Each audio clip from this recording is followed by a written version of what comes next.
কি বলা যায়, একে একে নিভিছে দেউটি, তার বিশ্বস্ত সঙ্গীরা তো একে একে তার সঙ্গ ছাড়ছেন। এই আজ যেমন চন্দ্রিমা ভট্টাচার্যও চলে গেলেন। আজ বিকেলে মমতা বন্দ্যোপাধ্যায়, প্রাক্তন মুখ্যমন্ত্রী, ফেসবুক লাইভে এসেছিলেন। তিনি তার স্বভাবসিদ্ধ ভঙ্গিতে যেভাবে বলেন, আমি কিছু পরোয়া করি না, আমার প্রতীক চলে গেলেও কিছু এসে যায় না, একজন কর্মী থাকলেও তৃণমূল কংগ্রেস বেঁচে থাকবে, এই কথাগুলো বলেছেন। কিন্তু একদম শেষ পর্বে এসে মুখ্যমন্ত্রী শুভেন্দু অধিকারীকে নিয়ে কিছু মন্তব্য করেছেন, খুব তাৎপর্যপূর্ণ। আমরা কথা বলবো দ্য ওয়ার্ল্ডের এডিটর ইন চিফ শঙ্খদীপ দাসের সঙ্গে। ওগুলো তো একদম খুব ন্যাচারাল। মমতা বন্দ্যোপাধ্যায় বলবেন, একজন কর্মী থাকলেও লড়বো, প্রতীক গেলেও কিছু না, দুজন কর্মী থাকলেও যথেষ্ট। কিন্তু একদম শেষের দিকে এসে আজকে লাইভে শুভেন্দু অধিকারী সম্পর্কে বেশ কিছু কথা তিনি বললেন। কোথাও কি একটা বার্তা বহন করছে এটা? 100%। শুভেচ্ছাও জানালেন। 100%। তার কারণ তুমি দেখো যে আজকে হলো ঠিক 4 তারিখ, আর 4 মে ফল প্রকাশ হয়েছে বিধানসভা ভোটের, মানে 2 মাস হলো। মমতা বন্দ্যোপাধ্যায় আজকে এই প্রথমবার ভোটের ফলাফল প্রকাশের 2 মাস বাদে বলতে শোনা গেল মুখ্যমন্ত্রীকে অনেক শুভেচ্ছা। রাজনীতিতে তো এই শুভেচ্ছাটা তো মানে বরাবরই মানে থাকাটাই দস্তুর, ঠিক আছে, থাকেও বিভিন্ন এই থাকাটাই দস্তুর সবসময়। প্রধানমন্ত্রীর পদে যখন নরেন্দ্র মোদী শপথ নিলেন বা বিজেপি যখন জিতলো, তখন মনমোহন সিং বিদায়ী প্রধানমন্ত্রী শুভেচ্ছা জানিয়েছিলেন, দেরি করেননি। সৌজন্যটা থাকে। মমতা বন্দ্যোপাধ্যায় যখন মুখ্যমন্ত্রী হিসেবে শপথ নেন, তখন বাম নেতারা শপথ গ্রহণ অনুষ্ঠানে উপস্থিত ছিলেন। ঠিক, এখানে তো উপস্থিত থাকার ব্যাপারও নেই। এখানে তো যেটা হয়েছে যে মুখ্যমন্ত্রী তিনি মানতেই চাননি, তিনি প্রাক্তন মুখ্যমন্ত্রী মানতেই চাননি তিনি হেরে গেছেন। তিনি তার সোশ্যাল মিডিয়ার বায়োতে এখনো লিখে রেখেছেন চতুর্দশ, পঞ্চদশ, ষোড়শ, সপ্তদশ 3টে টার্মের মুখ্যমন্ত্রী, যেটা একটু হাস্যকরই বটে। তার ফলে দেখো আজকে যে শুভেচ্ছা তিনি জানালেন এবং তারপরে যে কথাগুলো বলেছেন, সেগুলো যে মমতা বন্দ্যোপাধ্যায়ের মতন একজন পোড়খাওয়া নেত্রী তিনি যে এমনি এমনি বলেছেন, ব্যাপারটা তা নয়। আজকের আমার যেটুকুনি বোধ বুদ্ধিতে কুলোচ্ছে এবং যেটুকুনি আমি মানুষজনের সঙ্গে কথাবার্তা বলেছি, আজকে মমতা বন্দ্যোপাধ্যায়ের মেসেজটা পরিষ্কার। এই মেসেজটা হচ্ছে সরাসরি মুখ্যমন্ত্রী শুভেন্দু অধিকারীর উদ্দেশ্যে, যে আপনাকে শুভেচ্ছা, প্লিজ এবার থামুন। আচ্ছা, কারণ মমতা বন্দ্যোপাধ্যায় বুঝতে পারছেন যে পার্টিটা যে ভেঙে চুরমার হয়ে যাচ্ছে, এবং এই যে ঋতব্রত বন্দ্যোপাধ্যায়ের নেতৃত্বে গিয়ে সবাই গিয়ে ওখানে যোগ দিচ্ছেন, তো ঋতব্রত বন্দ্যোপাধ্যায়ের ক্ষমতার উৎস কি? একদমই মানে পরিষ্কার, একদম গঙ্গোত্রীটা কোথায়, উৎস কোথায়, উৎস কোথায়? তো সবাই জানেন উৎস কোথায়। পশ্চিমবঙ্গের মানুষ রাজনীতি সচেতন, তারা বোঝেন। তাদের আমাকে বা তোমাকে বলে দিতে হবে না যে ঋতব্রত বন্দ্যোপাধ্যায়ের ক্ষমতার উৎস কোথায়। তো যেই উৎসের কারণেই তো আজকে রঘুনাথগঞ্জের আখরুজ্জামান থেকে শুরু করে আর বাকি সবাই, এমনকি আজকে চন্দ্রিমা ভট্টাচার্য পর্যন্ত ওখানে গিয়ে চলে গেলেন। দেখতেও অবাক লাগছে, ঋতব্রত বন্দ্যোপাধ্যায় বিরোধী দলনেতার চেয়ারে বসে রয়েছেন, আর পাশে বসে রয়েছেন ফিরহাদ হাকিম, ঠিক আছে, সামনে বসে রয়েছেন চন্দ্রিমা ভট্টাচার্য, যারা গত 10 বছর 15 বছর ধরে টানা মন্ত্রী ছিলেন, পদমর্যাদায় তো ঋতব্রত বন্দ্যোপাধ্যায় অনেক উপরে ছিলেন। তারাও যে ওই যে শরণাপন্ন হয়েছেন, কোন কারণে শরণাপন্ন হয়েছেন কে বুঝতে পারছেন, যেটা বললে গঙ্গোত্রী। তো এই কারণেই আজকে যে মমতা বন্দ্যোপাধ্যায়ের যে মুখ্যমন্ত্রী শুভেন্দু অধিকারীর উদ্দেশ্যে যে বক্তব্য, আমি গোটাটা যে পুরোটা শুনেছি, শোনার পরে আমি দেখো যে কথাগুলো উনি শুরুতে বলেছেন যে আরে বিজেপিতেই চলে যান না, মানে মমতা বন্দ্যোপাধ্যায় বলছেন যে আপনাদের তো উৎস, ক্ষমতার উৎসটা ওইখানেই, তো চলে যান সরাসরি। বিজেপিতে প্রায় চলে গেছেন, অথচ বলছেন তৃণমূলে আছি। এইগুলো তো নর্মাল কথা, এগুলো তো সাধারণ মানুষও বলছেন। তুমি কালকে রোববারে বাজারে সকালবেলা যদি বাজারে ব্যাগ হাতে বাজারে যাও, বাজারের মানুষও তাই বলবে, যাবো এবং শুনবো একেবারে, তাই তো, এবং তাই বলবেন। তো মমতা বন্দ্যোপাধ্যায় যে তাই বলেছেন, মমতা বন্দ্যোপাধ্যায় যে বলেছেন বেঈমান, বিশ্বাসঘাতক, এদেরকে আমি কি দিইনি, সত্যি তো আমার সই করা একটু সিম্বল নিয়ে লড়ে জিতেছে, সত্যি তো তাই, ঠিকই তাই। মমতা বন্দ্যোপাধ্যায়ের আজকে বলছেন আমার প্রতীক কি কেড়ে নেবে, হ্যাঁ আমার কি প্রতীক কেড়ে নেবে? মমতা বন্দ্যোপাধ্যায় প্রতীক তো মমতা বন্দ্যোপাধ্যায়। একদমই। তিনি আজকে বলেছেন যে আমি যদি আমার গলায় প্রতীক ঝুলিয়ে রাস্তায় বেরিয়ে পড়ি তাহলে কি লোকে আমার সঙ্গে আসবে না? ঘটনা তো তাই। তাই একেবারেই এইটা তো আমরা আগেও আলোচনা করেছি, আমরা করিনি? এখানেই তো আমরা বসে আলোচনা করেছি যে মমতার ছবিটাই, মমতা বন্দ্যোপাধ্যায়ের মুখটাই তার প্রতীক। ঠিক। তো এই কথাগুলো তো অভ্যাস, এগুলোর ভেতরে কোনো নতুন কোনো রহস্য নেই, কোনো রকেট সায়েন্স নেই, কোনো রকেট বিজ্ঞান নেই। কিন্তু এই যে বলতে বলতে বলতে বলতে এসে তিনি যে শেষের দিকে এসে যে কথাটা বললেন, এবং আমি তোমাকে রিকোয়েস্ট করব তুমি যদি ওই 30 বা 35 সেকেন্ড যে তুমি দর্শকদের একবার শুনিয়ে দাও যে প্রাক্তন মুখ্যমন্ত্রী কি বলেছেন আপনারা শুনে নিন। প্রাক্তন মুখ্যমন্ত্রী মমতা বন্দ্যোপাধ্যায় আজ তার ফেসবুক লাইভের শেষের দিকে এসে বর্তমান মুখ্যমন্ত্রী শুভেন্দু অধিকারীকে নিয়ে ঠিক কি বলেছেন। যিনি আজকে মুখ্যমন্ত্রী হয়েছেন আমার অনেক শুভেচ্ছা থাকবে, কিন্তু এটা আমি নিশ্চয়ই বলবো না যে আপনি মুখ্যমন্ত্রী হয়েছেন বলে আপনি তৃণমূলটা করেননি। আপনিও কংগ্রেস করতেন একদিন, আপনিও নির্বাচনে অনেকবার হেরেছেন এবং আপনার জন্য আমি বারবার যেতাম আপনার কেন্দ্রে, সেটা আমার কর্তব্য ছিল, এর জন্য আমি কোনো কৃতিত্ব নিচ্ছি না।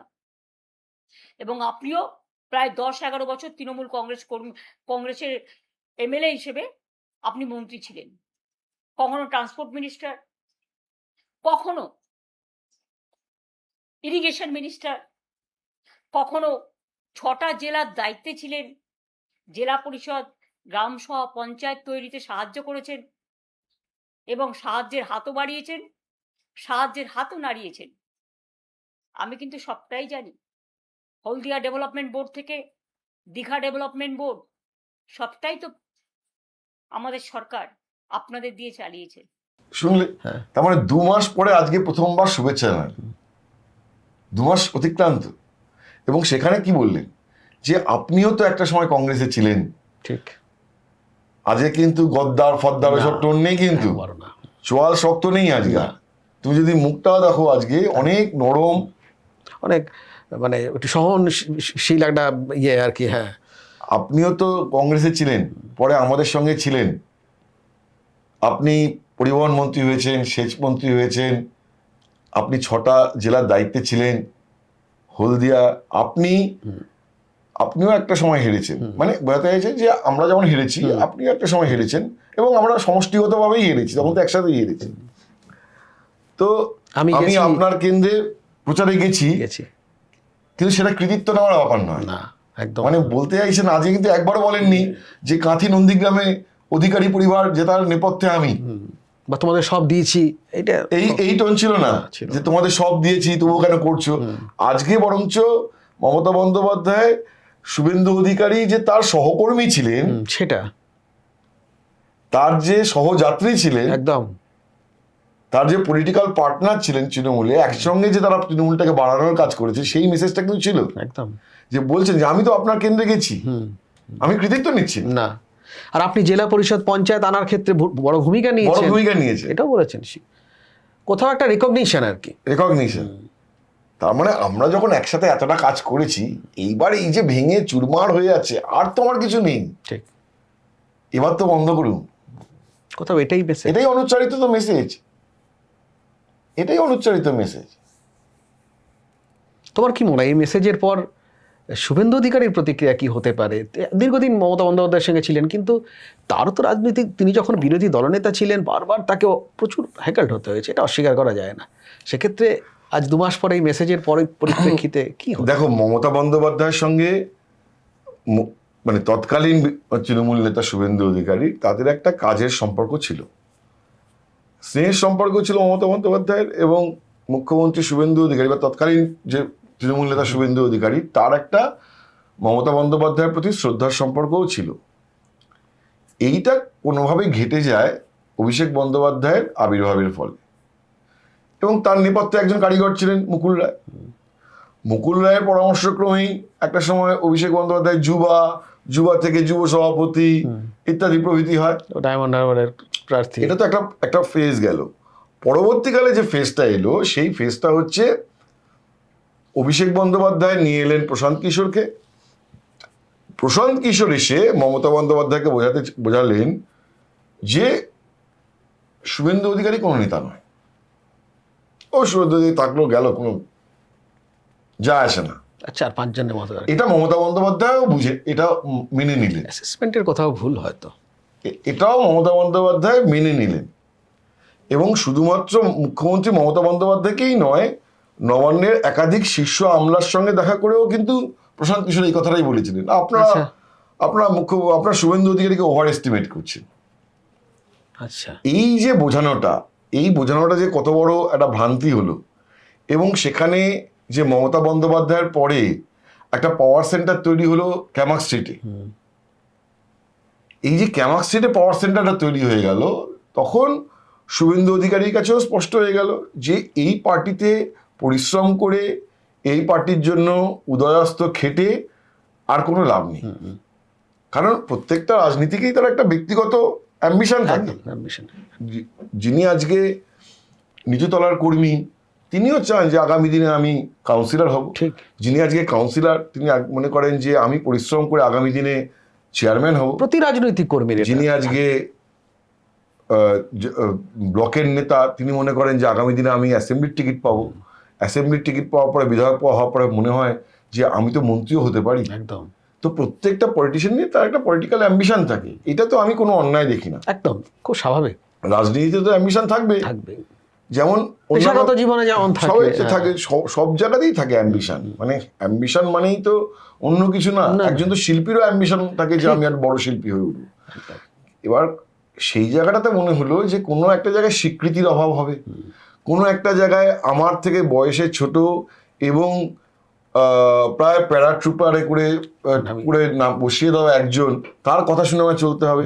কারণ ততদিনে একটা পাওয়ার সেন্টার এস্টাবলিশ হয়ে যাচ্ছে, ঠিক আছে। তার ফলে এই পার্টিতে যে আমার আর ভবিষ্যৎ নেই, এই কথাটা, এই দেওয়াল লিখনটা স্পষ্ট হয়েছিল। এই দেওয়াল লিখনটা কবে থেকে স্পষ্ট ছিল জানো? তুমি বলো, দর্শকরা শুনুন, শুনতে ভালো লাগবে। এই ব্যাকগ্রাউন্ডটা শুনতে পছন্দ করবেন দর্শক। 2014 সালে একবার, তখন প্রণববাবু রাষ্ট্রপতি ভবনে একবার দিল্লিতে যাওয়ার সময় গিয়ে তারপরে একবার রাষ্ট্রপতি ভবনে প্রণববাবুর সাথে দেখা করতে গেছিলেন শুভেন্দু অধিকারী। তখন তিনি সাংসদ, আমি যদি ভুল না করি, হয় দেখা করতেই গেছিলেন মনে হয়, কারণ হচ্ছে হলদিয়ার একটি অনুষ্ঠানে আমন্ত্রণের জন্য দেখা করতে গেছিলেন। তখন প্রণববাবু শুভেন্দু অধিকারীকে বলেছিলেন যে এই পার্টিতে তোর কোনো ভবিষ্যৎ নেই। আচ্ছা। কারণ প্রণববাবু দীর্ঘদিনের পোড় খাওয়া রাজনীতিক, ততদিনে তার 4 দশকের বেশি সময় হয়ে গেছে রাজনীতিতে। তিনিও তখন দেখতে পাচ্ছিলেন যে পরিবার অগ্রাধিকার পাবে, কারণ দিল্লিতে তিনিও তো একটি পরিবারকে দেখেছেন, যে পরিবার অগ্রাধিকার পেত বা এখনো পায়। তো উনি এটা তুলনায় তো কংগ্রেস অনেক বেশি ডেমোক্রেটিক পার্টি। একদম। কংগ্রেসে ওয়ার্কিং কমিটির বৈঠকে বসে তর্ক করা যায়। মুলায়ম সিং যাদব, মায়াবতীর পার্টি, জলবিদা পার্টি, এখানে ওয়ার্কিং কমিটিতে বসে নেতার সঙ্গে তর্ক করবো, এটা তো হয় না। 10 জন পথে কংগ্রেস ওয়ার্কিং কমিটিতে সোনিয়া গান্ধীর সামনে যে খুব যে কেউ গলা তুলতে পারতেন এরকম নয়, কিন্তু যুক্তিসঙ্গত বিষয় তুলে ধরার ক্ষমতা কংগ্রেসের তাবড় নেতাদের ছিল, ঠিক আছে। এবং প্রণববাবু তো বকাবকি করতেন, তার জন্য বিখ্যাত ছিলেন, ঠিক আছে। ওয়ার্কিং কমিটি মিটিং, ওয়ার্কিং কমিটির মিটিং, ক্যাবিনেট মিটিং, রেগে গিয়ে অন্য মন্ত্রীকে বকা, অন্য নেতাকে বকা, এসব তো আকছার করতেন। তারপর সোনিয়া গান্ধী তাকে থামাতে, প্রণবজি কুল ডাউন। তো প্রণববাবুই বলেছিলেন যে পার্টিতে ভবিষ্যৎ নেই, এবং এই কথাটা উনি আমাকেও বলেছিলেন পরে, যে ওর এখানে। তো পরবর্তীকালে সেটাই আস্তে আস্তে দেওয়াল লিখন স্পষ্ট হয়ে যায়, শুভেন্দু অধিকারীও দেখতে পান, এবং এমন একটা পরিস্থিতি তৈরি হয়, তখন তার মনে হয় যে এই পার্টিতে থাকা তার জন্য আনটেনেবল। একদম সেই পরিস্থিতি চলে আসে।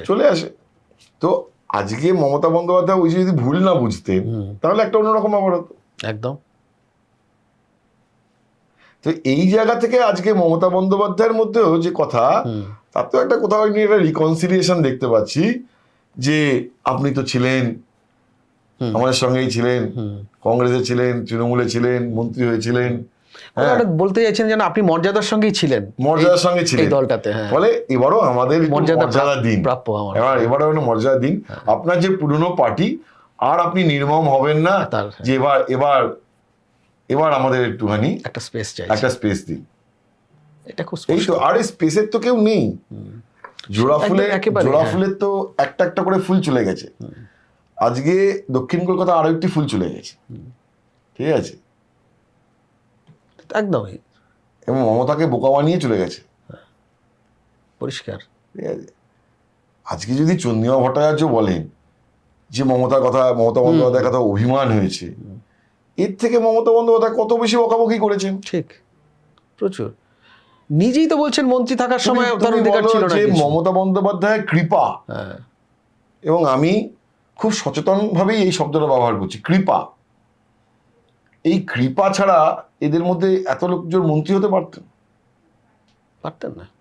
ধরো আজকে কৃপাটা ছিল বলেই তো যে দক্ষিণ কলকাতার কেউ মন্ত্রী হয়েছে, আর তাপস রায়ের মতন যিনি যার যোগ্যতা ছিল তাকে মমতা বন্দ্যোপাধ্যায় মন্ত্রী করেন। হ্যাঁ, ঠিক। কারণ একসঙ্গে যুব কংগ্রেসে করেছেন, তখন তাপসদাই বরঞ্চ পদে রয়েছে, মমতা বন্দ্যোপাধ্যায় পদে নেই। তাপস রায়ের যে রাজনৈতিক যে সিপিএম এর বিরুদ্ধে যে লড়াই করে উঠে আসা, তার সেই পলিটিক্সে যে ক্রেডিবিলিটি, তার যে ইন্টিগ্রিটি, সেইটা তো এদের যারা অনেকে মন্ত্রী হচ্ছেন তাদের থেকে বেশি। এবং তিনি আগে কাউন্সিলর ছিলেন, এমএলএ ছিলেন, এবং কথা হচ্ছে যে তার প্রজ্ঞা এদের অনেকের থেকে বেশি। একদম, তাকে মন্ত্রী করেননি, তা বাকিদের মন্ত্রী করেছেন কেন? তো ফলে কিছু লয়াল লোকজনকেই মন্ত্রী করেছেন। সেই লয়ালটি ছাড়া তো এদের তো কোনো ইয়ে ছিল না, সেই লয়ালটির দাম দিচ্ছে না। সেই লয়ালটি আজকে তুমি দেখো পরিণাম। হ্যাঁ। আজকে মমতা বন্দ্যোপাধ্যায়কে দেখে তো আমারই খারাপ লাগছে একেবারে। আজকে নাম না করে ববিকে বললেন, ববি হাকিমের উদ্দেশ্যে নাম না করে বললেন, এই কালকে তোমার মেট্রোপলিটনের অফিস দখলের যে সইটা ববি হাকিমের ছিল, বললেন যিনি এটা দাবি করছেন দল তাকে অথরাইজ করেছিল সই করার জন্য, যিনি মনে করছেন তিনি নিজে সই করেছেন। তো এটা তো সব বিরাট। আজকে মমতা বন্দ্যোপাধ্যায়কে দেখে আমারও খারাপ লাগছিল যে দেখো, আমি তো দেখেছি যে 2099-2000 সাল থেকেই দেখেছি, সাংবাদিকতা প্রথম দিন থেকেই এখানে দেখেছি, দীর্ঘদিন দেখেছ। মমতা বন্দ্যোপাধ্যায় যখন দিল্লিতে মন্ত্রী এবং C4 ফ্ল্যাটে থাকেন, এরা এখান থেকে গিয়ে কিরকম ঘুরঘুর করতেন তাদের দেখেছি আমি। সে প্রচুর গল্প জমে আছে তোমার কাছে, জমে আছে, আস্তে আস্তে কোনো না কোনোদিন হবে। কিন্তু কথা হচ্ছে যে এই লোকগুলো যেভাবে চলে যাচ্ছে এবং যে অজুহাত খাড়া করছে, একেবারে মানে ধোপে টেকে না এইসব অজুহাত কোথাও। তুলনায় তুমি দেখো যে last man standing Kunal Ghosh এখন অনেকের কাছে কিন্তু একটা সম্মান বা মর্যাদা পাচ্ছে। একদম একা থেকেও এটা লয়াল। নির্বাচনের আগের কুণাল ঘোষ যে পরিমাণ মানুষ তাকে কটাক্ষ করতো, একদম তাকে টিপ্পনি করতো, কিছু বললেই সারদা প্রসঙ্গ টেনে আনতো লোকজন, আজকে সেই কুণাল ঘোষের সম্পর্কে কিন্তু অতটা ইমেজটা কোথাও গিয়ে বদলে গেছে অনেক। ঠিক আছে, মনে হচ্ছে যে কোথাও একটা তার একটা তিনিও কোথাও একটা বিশ্বাসযোগ্যতা রাখলেন আর কি। একদম।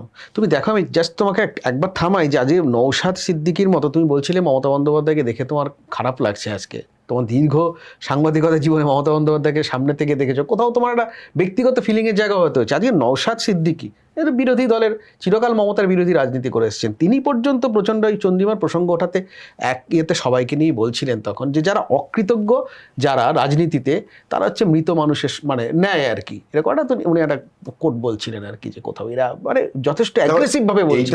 এইটা নওশাদ সিদ্দিকী বলে দেবেন, তারপরে মানুষ ভাববে, এরকম তো নয়। মানুষের কাছেও তাই সেরকমই একটা। আমি তো বলবো যে যেখানকার বিধায়ক সেইখানে গিয়ে বা 10 দিন ঘুরুন। কুণাল ঘোষ বলছিলেন এই কথাটা, কুণাল ঘোষ এই কথাটাই বলছিলেন। আমি এটা আগেও বলেছি, তুমি বলেছো আগেও বারবার বলেছো। তো তিনি তার এলাকায় গিয়ে ঘুরুন। কেন আক্রুজ্জামানকে আমি রঘুনাথগঞ্জে ঘুরতে দেখছি না? কেন ঋতব্রত বন্দ্যোপাধ্যায়কে উলুবেড়িয়া পূর্ব যেতে দেখছি না? ঠিক, সেখানেও তো কর্মীরা আক্রান্ত বা কিছু নানান রকম কর্মীদের পাশে কোথায় নেই, চোখে পড়ছে না। তো ফলে কিন্তু তুমি যেটা বললে যে হ্যাঁ, মমতা বন্দ্যোপাধ্যায়ের যে প্রতাপ আমি দেখেছি একটা সময়, আর আজকে তাকে যা দেখছি, তার এই প্রতাপের কারণেই তো তাকে ঘিরে তার আলোয় আলোকিত হয়ে এরা সব করে এসছে। ফলে সেইখানে আজকে যে অজুহাতে সব ছেড়ে চলে যাচ্ছে, সেই জায়গাটা একটা সরি স্টেট অফ অ্যাফেয়ার্স, মানে একটা সরি, একটা করুণ একটা ছবি আমি দেখতে পাচ্ছি। এটার জন্য দায়ী তিনিও, এটার জন্য তিনিও দায়ী। তিনিও কানে দেখেছেন, তিনিও জনবিচ্ছিন্ন হয়ে পড়েছেন, তিনিও শেষ 3-5 বছর তিনি মন্ত্রীদের সাথে দেখা করেননি, জেলার নেতাদের সাথে কথা বলেননি, কোথাও দূরত্ব তৈরি হয়ে যাচ্ছিল। তিনিও বোঝার চেষ্টা করেননি যে অনেক কিছু বিষয়, কার কতটা যোগ্যতা, কার থাকা উচিত, কার থাকা উচিত না, কার পদ পাওয়া উচিত, কার পদ পাওয়া উচিত না। তিনিও ফিরহাদ হাকিমকে দুটো করে দপ্তর, সঙ্গে কলকাতার মহানাগরিক করে রেখে দিয়েছিলেন। অরূপ বিশ্বাসকে এত দপ্তর, এত ক্ষমতা সংগঠনে, তাই না? তো ফলে তিনিও তো ওভারডু করেছিলেন, কাউকে না কাউকে বঞ্চিত করেই তো করেছিলেন একেবারে। কিন্তু যাদের বঞ্চিত করেছেন তাদের ক্ষোভটা কিন্তু তিনি শোনেননি না কখনো। অথচ দেখো যে যারা বঞ্চিত হয়েছিলেন তারাই এখন অনেকে রয়ে গেছে। একদমই তাই। তুমি মদন মিত্র কথাই ভাবো, মদন দা হয়তো নিজে অসুস্থ বা কিছু, কিন্তু দীর্ঘদিন ধরে মদন মিত্র প্রাসঙ্গিক থাকার জন্য এই নানা রকম রিল বানানো, এই বানানো করে গেছে। একদম। কিন্তু মদন মিত্রকে শুধু কি রিল বানিয়ে খুশি থাকতে চান? একদম। Madan Mitra political element. ঠিক। আর মমতা বন্দ্যোপাধ্যায় সেই সময়কার সঙ্গী, যুব কংগ্রেস, স্কুটারে চড়ে গিয়ে বিভিন্ন খবরের কাগজে গিয়ে প্রেস রিলিজ দিয়ে আসতে, তো একটা পলিটিক্যাল এলিমেন্ট ছিল। তার যে বিরুদ্ধে দুর্নীতির অভিযোগ, সেই কারণে মমতা বন্দ্যোপাধ্যায় তার থেকে দূরত্ব তো বাড়িয়েছেন। ফলে এইটাকে আমরা খুব একটা মানে বলতেও পারি না যে সেটাই যে মদন মিত্রকে লাইমলাইটে আনা উচিত ছিল, কারণ মদন মিত্রের বিরুদ্ধে যে পরিমাণ দুর্নীতির অভিযোগ ছিল তাতে যে কোনো শাসকের পক্ষে সম্ভব নয়। বা তার জীবনযাপন সম্পর্ক একজন রাজনীতি, সে বাদ দিয়েও বলছি যে জেলা স্তরে অনেক নেতা ছিলেন বা যাদের সম্ভাবনা ছিল, ঠিক, কিন্তু তিনি তো করেননি। তিনি গুটি কয়েক লোকের ওপরে, এবং তারাই তো সেরে চলে গেল সবার আগে তারা চলে গেল। সবার আগে তো দক্ষিণ কলকাতায় চলে গেল, যে দক্ষিণ কলকাতাকে সব দিয়ে রেখেছিল। উত্তরের ক্ষোভ ছিল, জেলাগুলোর ক্ষোভ ছিল, দক্ষিণই সব পায়, সব পেয়েছি আসল। ঠিক, একদম। দেবাশিস কুমার, ফিরহাদ হাকিম, জাভেদ খান, অরূপ বিশ্বাস, শোভনদেব চট্টোপাধ্যায়, চন্দ্রিমা ভট্টাচার্য, সবাই। ইভেন সংগঠনেও দক্ষিণ কলকাতার নেতাদের ছিল রমরমা, সবাই সহসভাপতি, সম্পাদক। যা গালভরা নাম অবশ্য তৃণমূল কংগ্রেসের সংগঠনে কতটা, কিন্তু দেখো অভিষেক বন্দ্যোপাধ্যায় আসার পরে যেই দুজন নেতার সঙ্গে মমতা বন্দ্যোপাধ্যায়ের দূরত্ব বেড়ে গেল, শুভেন্দু অধিকারী এবং তার আগে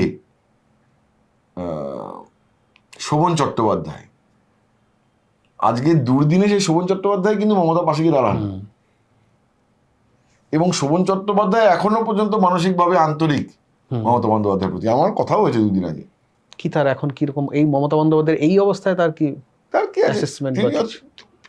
তারও খারাপ লাগছে, আর কি তিনি বা কি করতে পারেন? কারণ শোভন চট্টোপাধ্যায়কে তো যোজনাবদ্ধভাবে একঘরে করার চেষ্টা হয়েছে, এবং তা তো এই দক্ষিণ কলকাতার নেতারাই করেছে। শোভন চট্টোপাধ্যায়কে কর্নার করার জন্য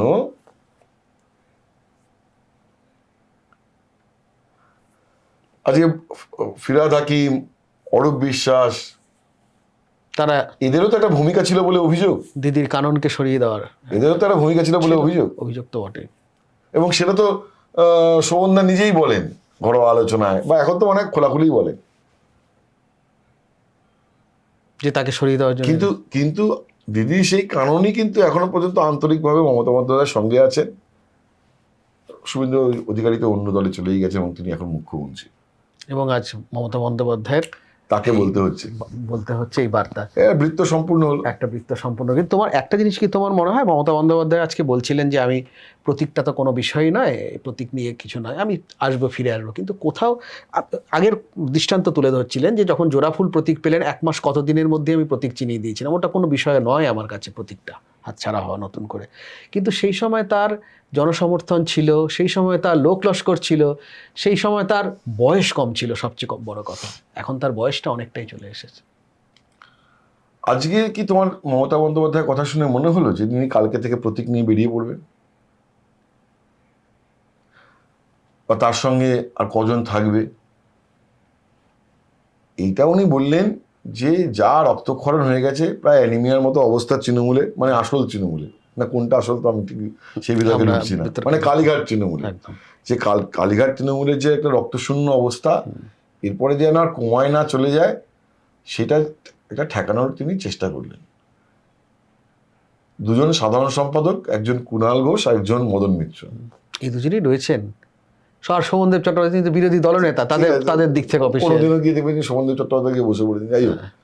তো ঘটনা হচ্ছে যে এরপরে তুমি আর কি করে বেরোবেন? এবার দেখো, পলিটিক্সে কোনো কিছুই অসম্ভব না, রাজনীতিতে সবই সম্ভব। আগাম কখনোই কিছু বলে দেওয়া যায় না, কাউকেই পুরোপুরি ডিসকার্ড করে দেওয়া যায় না।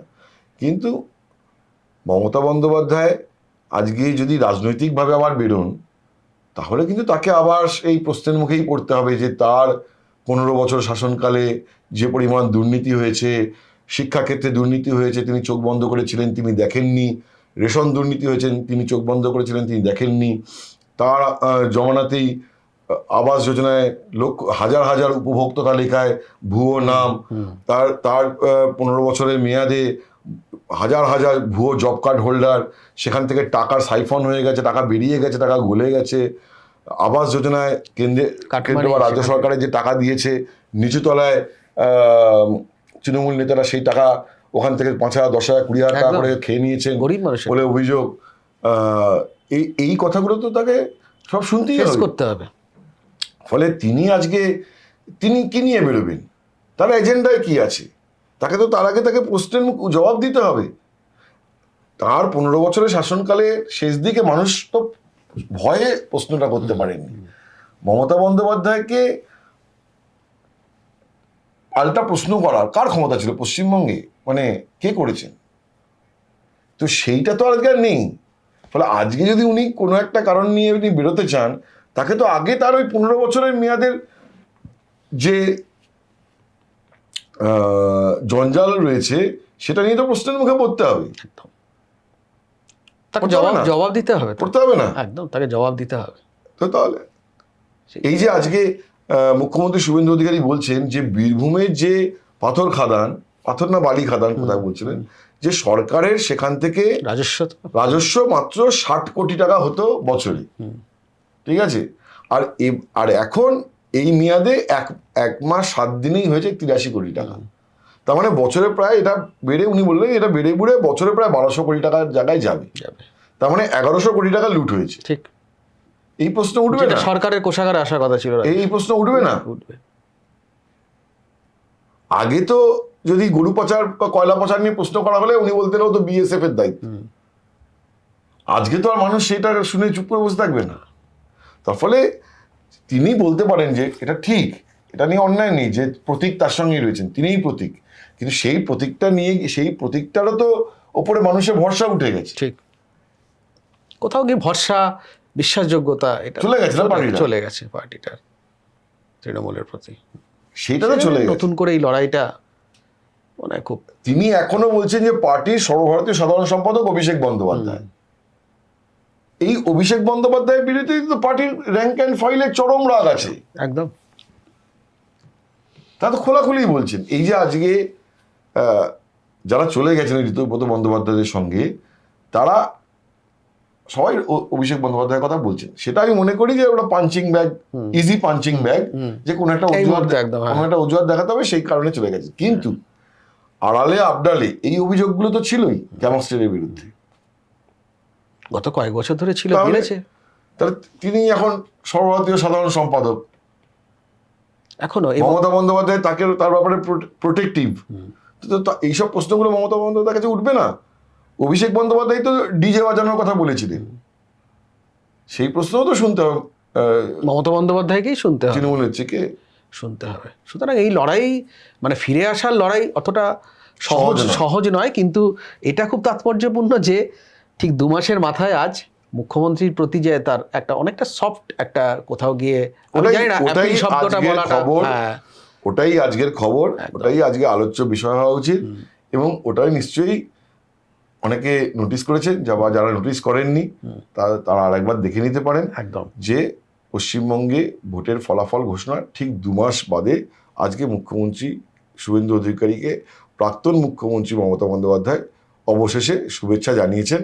ফলে এটাও একটা মাইলস্টোনই বটে। মাইলস্টোন বটে, শুভেচ্ছা জানিয়েছেন। এবং যেটা আমি জানি না অ্যাপিল শব্দটা ব্যবহার করাটা ঠিক হবে কিনা, না, না। কিন্তু অ্যাপিল হয়তো নয়, কিন্তু যে বার্তা, একটা কিছু message, বার্তা, হ্যাঁ, একটা মেসেজ, এবার রক্ষা করো, ব্যাস হয়ে গেছে। মেসেজ। এবং তার পরিপ্রেক্ষিতে এবার শুভেন্দু অধিকারীর সরকার বা শুভেন্দু অধিকারীর পার্টি কি করে, তাদের তো মানে আগামী দিনে তাদের কি কি পদক্ষেপ থাকে সেটা দেখেই বোঝা যাবে। কি যে পদক্ষেপ? এই তো তুমি যখন বাদল অধিবেশন আসবে, স্পিকার ওম বিড়লা ছিলেন দুদিন ধরে শহরে, তুমি দেখবে বাদল অধিবেশনের আগে ওই এনসিপিআই এ যে মার্জা মানে চলে যাওয়াটা, সেটা অ্যাকসেপ্টেড হয়ে যাবে বলেই খবর আমার কাছে। আচ্ছা, তো ফলে ওইটা একটা পার্মানেন্ট তো চলে গেল পুরোটাই। হ্যাঁ, ফলে যা হয়ে গেছে, যারা চলে গেছে সে তো হয়েই গেছে, এই ড্যামেজ আর কন্ট্রোল আর তো কেউ নেই, নেই নেই মানে চেনা মুখ আর নেই, নেই। অচেনা মুখ আছে নিচুতলায় জেলার কর্মী যারা মমতা বন্দ্যোপাধ্যায়ের প্রতি যে কোনো অবস্থাতেই সহানুভূতিশীল, এরকম তো দু চারজন তো রয়েই গেছে, কিন্তু নেতা ফেতা তো সব চলেই গেছে। রক্তক্ষরণ যা হওয়ার ওটা হয়ে গেছে। ফলে এই মানে ঘুরে দাঁড়ানোর যে লড়াইটা, সেটা অতটা তো সহজ নয়। দেখা যাক, রাজনীতিতে শেষ কথা বলে কিছু হয় না, আগামী দিনেই সবটা আরও পরিষ্কার হবে, অপেক্ষা তো করতেই হবে এখনো। আজ এ পর্যন্তই। দেখতে থাকুন দ্য ওয়াল, সব খবর দেখার জন্য, সঠিক খবর দেখার জন্য।